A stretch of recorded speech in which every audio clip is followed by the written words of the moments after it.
Assalamualaikum warahmatullahi wabarakatuh. Perkenalkan, nama saya Dimas Adi Pratama.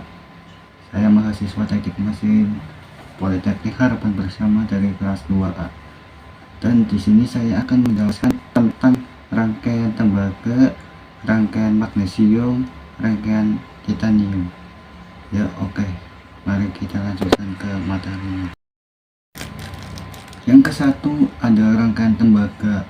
Rangkaian tembaga diperoleh dari biji tembaga yang disebut chalcopyrite. Chalcopyrite merupakan campuran Cu25 dan CuVsS2 dan terdapat dalam tambang-tambang di bawah permukaan tanah. Yang kedua, ada secara umum tembaga memiliki sifat lunak, ulet, tahan korosi pada lingkungan atmosfer, air laut, dan industri kimia. Paduan tembaga yang telah dikenal luas adalah kuningan atau brass dan perunggu atau bronze. Kuningan adalah paduan antara logam, tembaga, dan seng atau Zn, sedangkan perunggu adalah paduan antara logam, tembaga, dan timah. Dan berikut ada rangkaiannya. Biji chalcopyrite dimasukkan ke penghancur batuan, lalu kemudian melewati penyimpan, kemudian masuk ke pemanggang, dan gas pemanggang itu dialirkan ke gas cerobong, lalu kemudian hasil sampingan perak antimon belerang ke pengetap elektronik, kemudian ke pemanggang lagi. Habis itu ke pemanggang melalui konsentrat, kemudian dapur reverberator, terus mate tembaga, kemudian konverter juga melalui tembaga bister, kembali lagi ke konverter melalui gas ke cerobong aliran, kemudian hasil sampingan debu ke pengetap elektronik, terus melalui pabrik asam, kemudian ke asam H2SO4. Ya, begitu. Next. Nah, di sini ada aluminium dan paduannya. Yang ke satu ada diperoleh dari biji aluminium atau bisa disebut bauksit yang banyak ditemukan pada tambang-tambang. Proses pengolahan bauksit menjadi aluminium murni dikenal dengan proses Bayer. Bauksit halus yang kering dimasukkan ke dalam pencampur, diolah menjadi soda api atau NaOH di bawah pengaruh tekanan dan pada suhu di atas titik didih. Yang kedua ada logam aluminium, termasuk logam yang ringan, massa jenis 2,7 gram per senti, merupakan konduktivitas panas dan listrik yang sangat baik, tahan terhadap korosi yang baik pada segala lingkungan. Next. Nah, berikut ada rangkaian aluminium.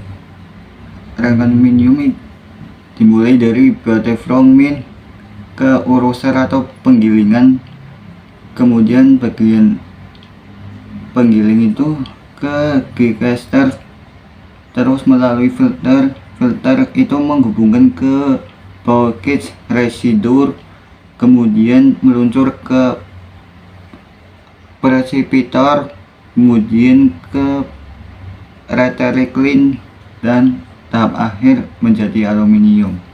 Next. Nah, di sini ada magnesium dan paduannya. Pertama ada magnesium berasal dari air laut. Gambar berikut menggambarkan proses menghasilkan ingot magnesium air laut yang mengandung 1300 per sejuta bagian magnesium direaksikan dengan kapur. Kapur dihasilkan dengan membakar kulit kerang pada 1320 derajat Celcius. Kapur dan air laut akan bereaksi menghasilkan endapan MgOH kuadrat. Next. Nah, di sini juga ada beberapa rangkaian pembuatan magnesium. Dari rangkaian tersebut ada kulit kerang dimasukkan ke dapur endapan MgOH2, terus dapur tersebut melewati Beberapa proses diubah menjadi Mg derajat Celcius, kemudian ke filter, turun ke pengering, lalu ke sel elektrolisa, kemudian ke gas Hior, kembali ke proses sebagai H Celsius acid. Next. Oke, yang terakhir adalah rangkaian titanium.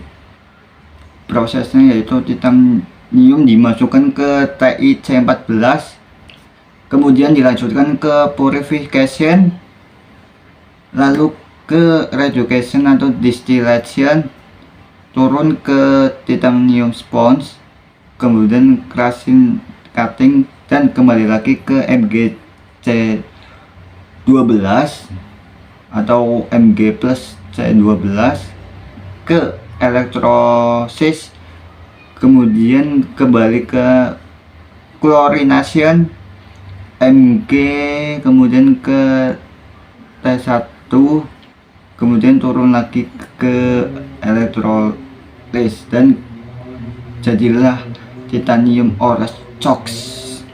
Oke.